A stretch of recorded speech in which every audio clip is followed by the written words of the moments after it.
Shalom, mis audaces amigas y amigos. Hoy estamos con un tema en este primer día de la semana que nos va a exigir precisamente audacia, porque vamos a hablar de velos.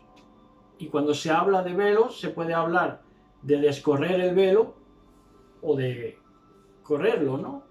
De desplegarlo o de desplegarlo. De que la zona donde estaba el velo sea visible o tapemos.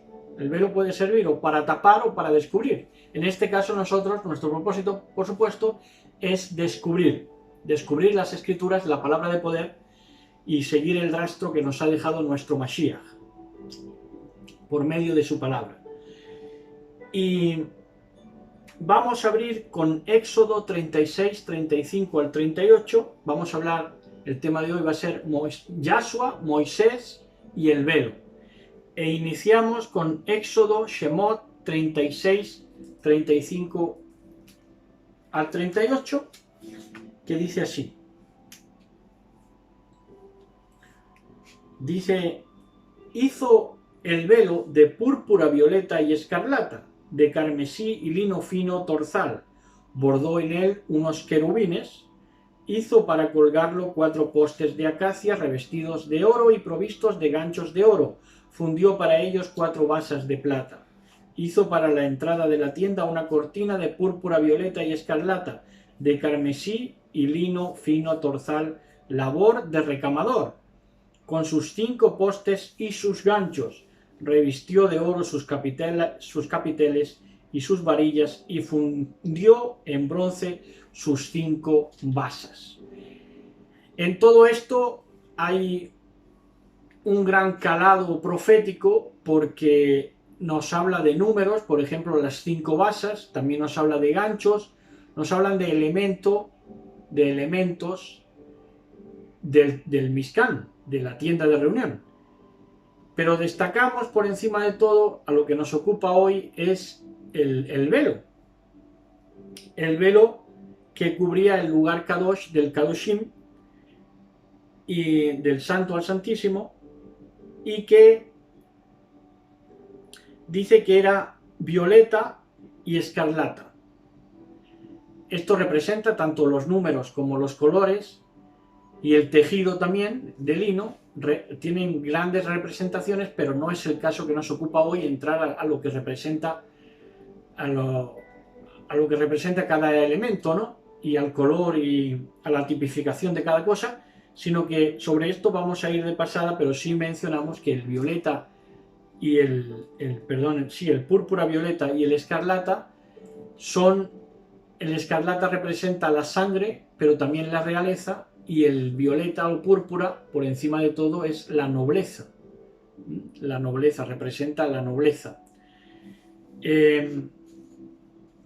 Pero lo que hay que notar y donde vamos nosotros, pues es a este velo, ¿no? que estaba cubriendo, que en esta ocasión, en este caso cuando se refleja en la Torá, el velo servía para separar y para velar o vedar algo que no estaba dispuesto todavía, digamos, para la humanidad y que esperaba su momento de presentarse al mundo. Ahora, todo estaba dispuesto, aunque el velo estaba puesto ahí, todo estaba dispuesto o patrocinado ya, como al final vamos a ver. Estaba todo patrocinado para que ese velo se rasgara en el momento que se rasgó, como vamos a ver, y todo estaba ahí planificado. Entonces, ese es el primer velo que encontramos en las Escrituras, primer velo confeccionado para separar el atrio Kadosh. Estaba el atrio, estaba el lugar Kadosh y estaba el lugar Kadosh Kadoshim, que es atrio o patio de los gentiles, lugar Kadosh o santo, y el lugar santísimo, que era donde se guardaba el arca y los elementos más apartados. Y ahí es donde se puso el velo. Bien, pues ahí se puso el velo. Y ese velo, pues luego resulta que cuando Moshe desciende del monte, después de recibir las tablas de la Torá, No es ese velo exactamente, pero el primer velo, ese sí que es el primer velo del que nos habla la Escritura. Moshe, después de recibir las tablas de la Torá y antes de confeccionar este velo del templo, previamente el primer velo fue sobre el rostro de Moshe. Se puso el velo para que el pueblo, con el propósito de que el pueblo no incurriera en idolatría al ver la luz que emanaba o dimanaba del rostro de Moshe.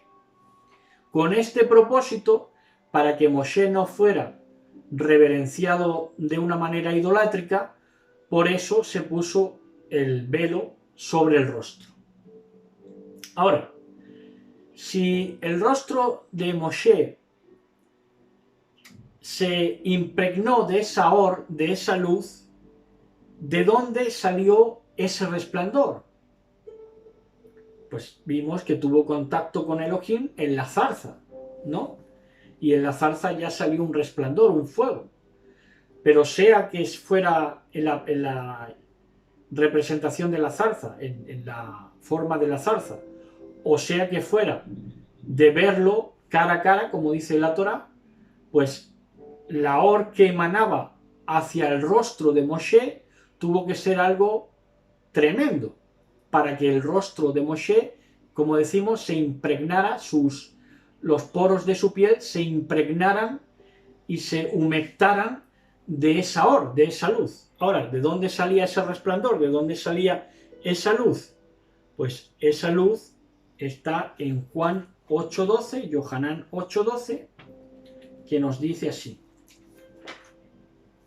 En Juan 8:12 leemos: Yahshua les habló otra vez diciendo: yo soy la or, la luz del mundo. El que me siga no caminará en la oscuridad, sino que tendrá la luz, la or de la vida. Así que aquí se desvela más bien, la luz. Y esta es la luz de la que toma el rostro de Moshe. Y esta luz, esta or, que es Mashiach, dice: yo soy la or del mundo, la luz. La luz se compone principalmente de dos cosas: la partícula y la onda. Esto ya lo creo que lo hemos dicho en otras enseñanzas, pero lo volvemos a repetir y creo que busqué la enseñanza de partícula y onda, pero no la encontré por ese título. Pero bueno, más a mi favor para mencionarlo hoy. Partícula y onda. Nuestro Mashiach es partícula y es onda, porque es la or, la luz del mundo. Está en él la completitud de la deidad, puesto que es partícula, dícese, esto es cuerpo, partícula igual a cuerpo, y onda, que es ruach. Esto es algo que no entienden, ni que no les cabe en la cabeza al 99% de la humanidad, porque dicen: no, Dios es espíritu, dicen ellos. Y más desde el misticismo, ¿no? Se dice: Dios es espíritu. Bueno, es espíritu porque es onda, ese es su componente de ruach, de viento, ¿vale? De onda, pero también es partícula. ¿Por qué? Porque es la or completa, la luz completa. Y por cierto que la or o la luz que vemos alumbrando el mundo no es, ni mucho menos, todo obra del sol. No es por el sol. Esto los científicos ya lo saben. El día no es por el sol, es porque hay algo que resplandece y que ilumina todo, que alumbra todo lo demás. Y esta es la or del Mashiach, la luz del Mashiach. Yo soy la luz, la or del mundo. Como decimos, esa or del mundo, esa luz del mundo, también es la patrocinadora para que este espacio-tiempo llamado mundo corra. Este cielo y esta tierra corran y se desplieguen en la historia. Ahora, resulta que con Moshe acontece que tiene que ponerse un velo en la cara y también en el mobiliario del templo se tenía que poner ese velo, de manera que había ahí, digamos, un mientras tanto, un hasta entonces entre la humanidad y Elohim. Pero eso se quita, llegado el momento, dentro del patrocinio del Mashiach, que es cuando Yahshua se manifiesta.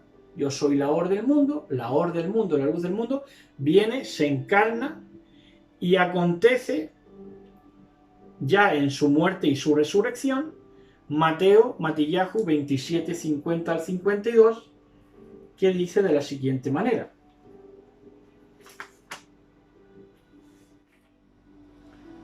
...27, 50 al 52... dice: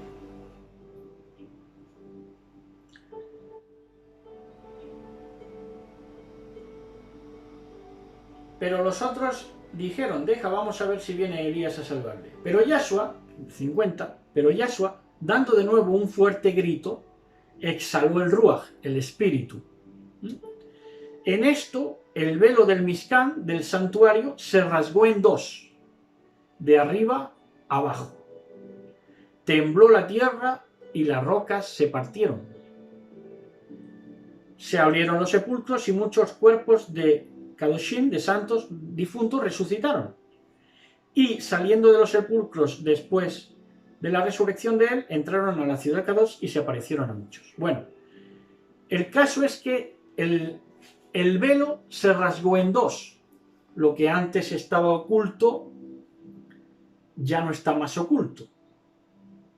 Y por ningún lado, porque primero porque se manifiesta aquí la Or, la luz. Ya no hay nada oculto, no hay ningún resquicio para que la luz se ocultara, sino que ya todo se pone de manifiesto plenamente en la persona del Mashiach primero y en la resurrección, en la muerte del Mashiach, cuando se rasga el templo. Pero esto ya estaba desde el principio. Ahí es cuando se manifiesta la Or plena, la Or sin impedimento, ya para que el lugar Kadoshim alumbrara al mundo plenamente, desde dentro, que el templo tipifica, como sabemos, el cuerpo humano.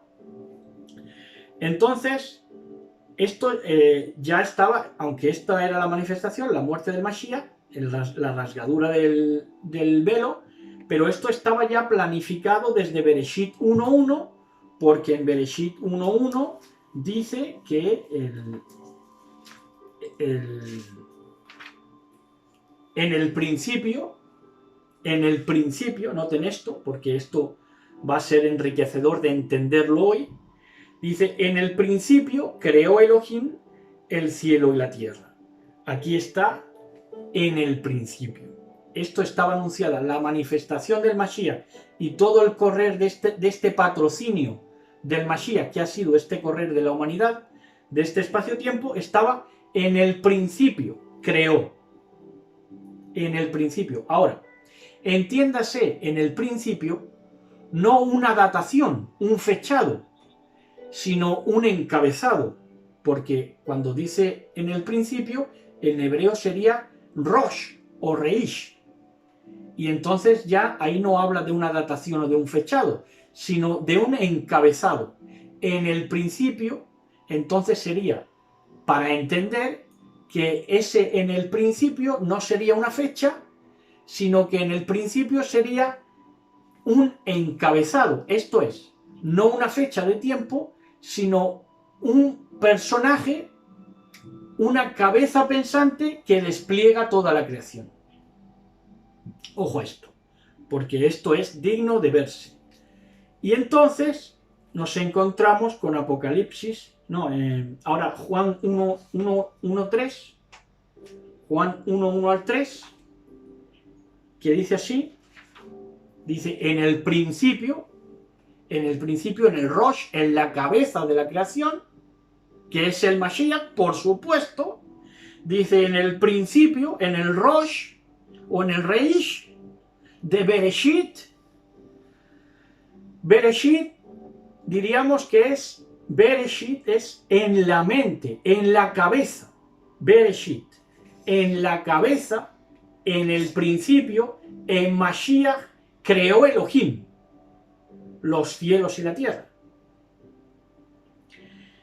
Entonces dice en Juan 1.1 al 3, dice: en el principio existía la palabra, en el principio, en el Mashiach, en la cabeza, existía la palabra y la palabra estaba junto a Elohim, porque él crea en Elohim, y la palabra era Elohim.